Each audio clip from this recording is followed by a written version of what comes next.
Hi යාළුවනේ ඔයාලට කොහොමද කොනිචිවා කියලා ඔන්න ඉතින් මං අදත් අපේ ජපනීස් ක්ලාස් එකට ඔයාලව සාදරයෙන් පිළිගන්නවා.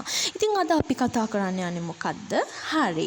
එදා මං ඔයාලට කිව්වා different places ගැනනේ. ඉතින් අද කතා කරන්නේ ඒකේ part 2 විදිහට මම තව ස්ථාන ටිකක් ඔයාලට අරන් ඇවිල්ලා තියෙනවා. අපි බලමු ඒ මොනවාද කියලා. පළවෙනි එක තමයි සූපා. සුපිරි වෙළඳ සැල. අවන්හල රෙස්තෝරන් හෝටලය හොතෙරු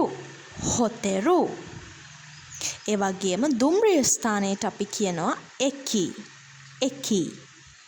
ගුවන් තොටුපළට අපි කියනවා කූකෝ උද්‍යානය